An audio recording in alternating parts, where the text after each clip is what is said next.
Film की शुरुआत होती है कॉलेज स्टूडेंट किम्बरली से, जो अपने दोस्तों के साथ कार में बैठकर वेकेशन के लिए डेटोना बीच जा रही होती है। हाईवे पर उनकी कार रेड लाइट पर रुकी होती है कि तभी एक बुजुर्ग औरत भीख मांगते हुए उनके पास आती है।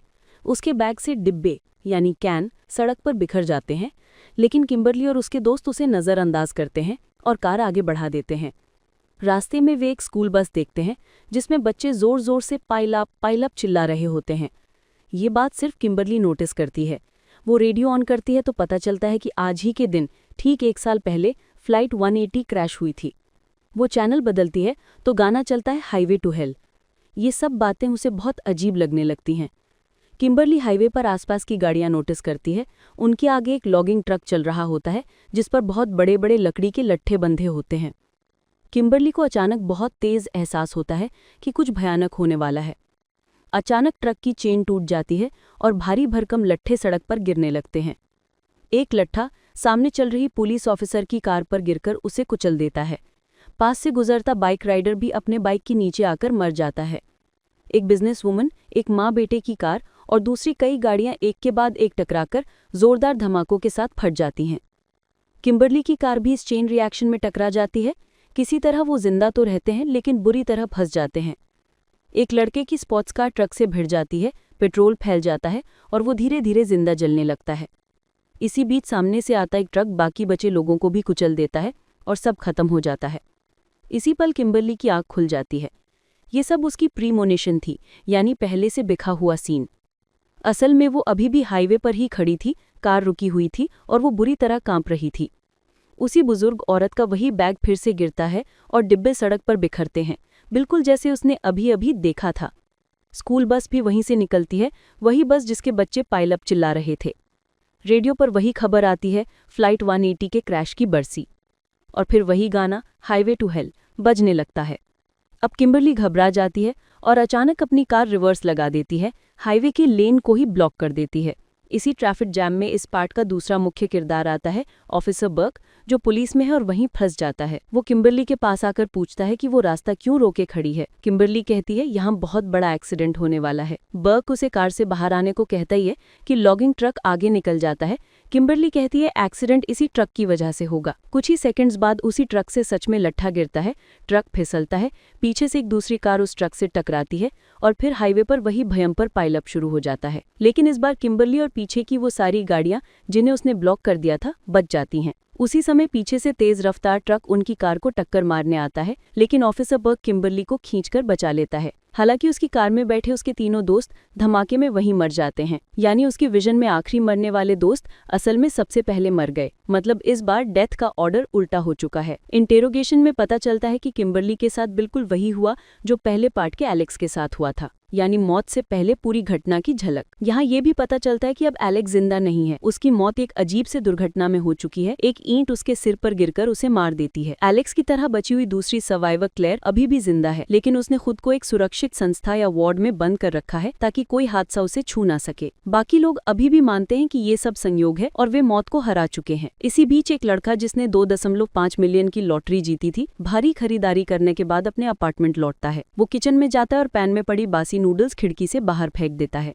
फिर फ्रिज से चाइनीज डिश निकालकर माइक्रोवेव या ओवन में रखता है। फ्रिज पर लगा एक छोटा मैग्नेट उस डिश में गिर जाता है, जिसे वो नोटिस नहीं करता। साथ साथ वो गैस पर पैन भी रखता है, कुछ तल्ले रखता है, अपना नया गोल्ड रिस्ट वॉच और रिंग देखकर खुश होता है। अचानक ओवन में स्पार्किंग शुरू हो जाती है। उधर हाथ से रिंग फिसलकर सिंक के गार्बेज डिस्पोजल में चली जाती है। वो तुरंत हाथ डालकर रिंग निकालने की कोशिश करता है, वॉच की वजह से हाथ फंस जाता है। इधर पैन में तेज आग लग जाती है, ओवन भी फटने की कगार पर होता है। वो कपड़ा लेकर आग बुझाने की कोशिश करता है, लेकिन आग फैलती जाती है और किचन में ब्लास्ट हो जाता है। किसी तरह वो हाथ छुड़ाकर कमरे से बाहर भागता है, खिड़की तोड़कर फायर एस्केप पर आता है। ऊपर उसका अपार्टमेंट तेज धमाके के साथ उड़ जाता है। वो नीचे उतरने के लिए फोल्डिंग लोहे की सीढ़ी से नीचे आने लगता है। लैंडिंग के पास ही उसके फेंके हुए नूडल्स फर्श पर पड़े होते हैं। उसका पैर उन नूडल्स पर फिसल जाता है। वो पीठ के बल नीचे गिरता है और ऊपर से झूलती हुई लोहे की सीढ़ी जोर से उसके चेहरे पर गिरती है और उसकी आंख फट जाती है। या वहीं मौत हो जाती है। डराने वाला लेकिन साफ साफ मौत का डिजाइन दिखाने वाला सीन। उधर ऑफिसर बर्क फ्लाइट 180 के पुराने रिकॉर्ड्स खंगालता है। उसे पता चलता है कि उस फ्लाइट के ज्यादातर सर्वाइवर्स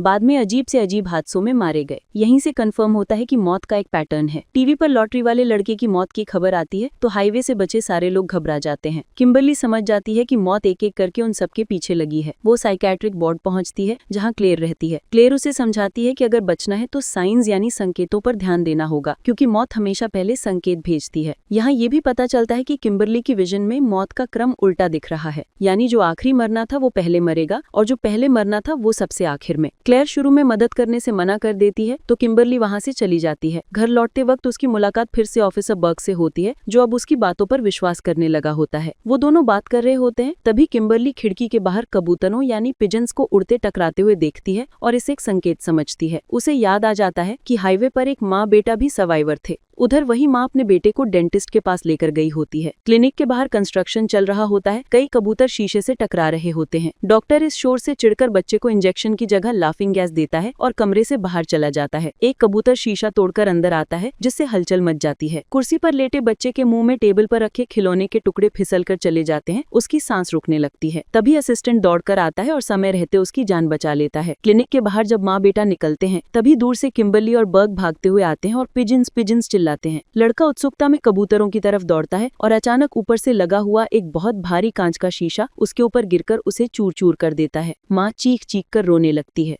अगले दिन ऑफिसर बर्क सभी बचे हुए सर्वाइवर्स की मीटिंग बुलाता है। किम्बरली को उसके घर छोड़ा जाता है, जहां उन्हें क्लेयर मिल जाती है। क्लेयर अब उन्हें गाइड या रहस्यमयी आदमी के पास ले जाती है, जो मौत के नियमों के बारे में जानता है। वो कहता है, सिर्फ एक नई जिंदगी ही मौत के डिजाइन को तोड़ सकती है। इसी दौरान किम्बरली को विजन आता है कि एक गर्भवती औरत वैन चलाते हुए नदी या झील में डूब रही है। उन्हें तुरंत याद आता है कि एक प्रेग्नेंट औरत इसाबेला भी हाईवे से बची थी। ऑफिसर बर्क बताता है कि पूछताछ के समय वो गायब थी, यानी अब वो भी मौत के टारगेट लिस्ट में है। वे समझ जाते हैं कि उन्हें इसाबेला और उसके होने वाले बच्चे को हर हाल में बचाना होगा। उधर ऑफिसर बर्क के दफ्तर की एलिवेटर पहले से ही गड़बड़ कर रही होती है और बैकग्राउंड में फिर वही अजीब डेथ सॉन्ग बजता है। क्लेयर बताती है कि अगला निशाना वो माँ जिसका बेटा अभी अभी कांच से दबकर मरा हो सकती है, क्योंकि उसने अब जीने का मकसद खो दिया है। वो और एक और महिला लिफ्ट में जाती हैं। हॉलवे में खड़ा एक आदमी बड़े बड़े हुक्स लिए घूम रहा होता है। नशेड़ी सर्वाइवर उसके साये में हुक्स देख लेता है और इसे एक संकेत मानता है। लिफ्ट में वही आदमी उनके साथ अटक जाता है। क्लेयर उन्हें फोन पर चेतावनी देने की कोशिश करती है, लेकिन घबराहट में फोन गिर जाता है। जैसे ही वो महिला फोन उठाने के लिए झुकती है, उसका शर्ट एक हुक में फंस जाता है। लिफ्ट के दरवाजे ठीक से नहीं खुलते बंद होते। वो बाहर निकलने की कोशिश करती है, लेकिन उसका सिर दरवाजों के बीच फंस जाता है। बाहर खड़े सब लोग उसे बचाने की कोशिश करते हैं, लेकिन लिफ्ट अचानक ऊपर की तरफ चलती है और उसका सर शरीर से अलग हो जाता है। तभी खबर आती है कि प्रेग्नेंट इसाबेला को पुलिस ने रोक लिया है। बर्क और बाकी लोग वहां से निकलने ही वाले होते हैं कि नशेड़ी सर्वाइवर गुस्से में खुद पर बंदूक तानता है, मगर पूरी मैगजीन भरी होने के बावजूद भी ट्रिगर दबाने पर गोली नहीं चलती, क्योंकि अभी उसकी बारी नहीं आई थी। सब लोग पुलिस स्टेशन जाते हैं। यहीं इसाबेला को लेबर पेन शुरू हो जाते हैं। बर्क उसे उसी की वैन में बिठाकर हॉस्पिटल की तरफ लेकर चलता है। रास्ते में सब एक दूसरे से शेयर करते हैं कि वे पहले भी किसी न किसी हादसे में किस तरह बाल बाल बचे थे। किम्बरली बताती है कि वो अपनी माँ के साथ मॉल जा रही थी, न्यूज सुनने के लिए रुकी और उसी दौरान कुछ लोगों ने उसकी माँ को गोली मार दी, जबकि वो बच गई। यहाँ पता चलता है कि फ्लाइट 180 के सर्वाइवर्स की उस समय की मौत ने बाद के कुछ लोगों की जान बचाई थी। अब जब मौत ने उन्हें बाद में मार दिया तो उसका डिजाइन रीसेट हो गया और अब वो उन सब लोगों की तरफ बढ़ रही है जिन्हें उस बदलाव की वजह से जिंदगियां गिफ्ट में मिली थी। यानी अगर फ्लाइट 180 वाले कभी प्लेन से नहीं उतरते तो ये लोग वैसे ही मर गए होते। इसी बीच प्रेग्नेंट इसाबेला वाली वैन और बचे हुए लोग हॉस्पिटल की तरफ जा रहे होते हैं कि अचानक उनकी कार का टायर फट जाता है और कार खेतों की तरफ जा टकराती है। बर्क फौरन रिपोर्ट करता है कि एक एक्सीडेंट है और इसाबेला को लेकर जल्द से जल्द हॉस्पिटल पहुंचने निकल पड़ता है। बाकी लोग जिंदा रहते हैं, लेकिन एक बिजनेस वुमन कार में बुरी तरह फंस जाती है। रेस्क्यू टीम उसे निकालने की कोशिश करती है। उसकी कार के नीचे से फ्यूल बहकर चारों तरफ फैल रहा होता है। वो बुझी हुई सिगरेट पकड़कर बैठी होती है। अचानक एयरबैग खुलता है, उसका सिर पीछे से टकराता है और वो वहीं मर जाती है। सिगरेट उसके हाथ से गिरकर पेट्रोल पर जा पड़ती है और जोरदार धमाके के साथ कार उड़ जाती है। पास खड़े नशेड़ी सर्वाइवर के शरीर के टुकड़े टुकड़े हो जाते हैं। अब सिर्फ किम्बरली, क्लेयर और ऑफिसर बर्क ये तीन लोग लोग बचे हैं। तीनों इसाबेला को लेकर हॉस्पिटल पहुंचते हैं। किम्बरली को फिर विजन आता है कि कोई डॉक्टर उस प्रेग्नेंट लेडी की मौत का कारण बनेगी।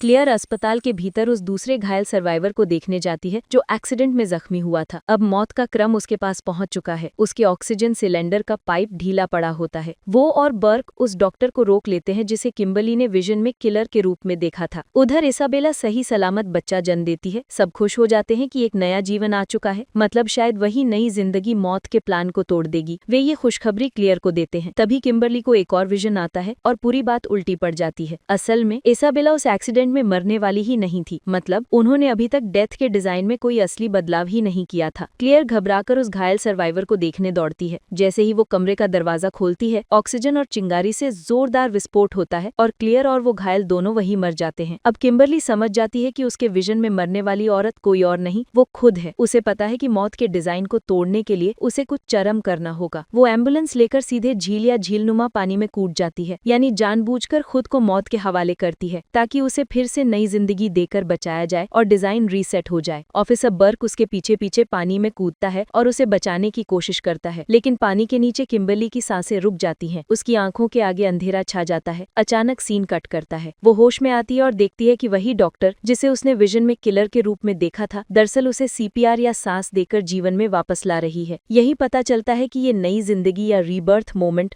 मौत के प्लान को तोड़ देती है। अब किम्बरली और बर्क दोनों सुरक्षित हैं, कम से कम उनके हिसाब से। कुछ समय बाद हम उन्हें एक फार्म हाउस पर बाकी लोगों के साथ बारबेक्यू पार्टी करते देखते हैं। वहीं एक आदमी बताता है कि उनकी जान भी किसी ने पहले बचाई थी, यानी मौत के डिजाइन की एक और छेड़छाड़। किम्बरली और बर्क एक दूसरे को देखते हैं क्योंकि वे अब डेथ के पैटर्न को समझ चुके हैं। इन्हीं बातों के बीच अचानक बारबेक्यू ग्रिल में धमाका हो जाता है और पास खड़ा वही आदमी हवा में उछलकर बुरी तरह मर जाता है, यानी मौत का खेल अभी खत्म नहीं हुआ और फिल्म यहीं आकर खत्म हो जाती है।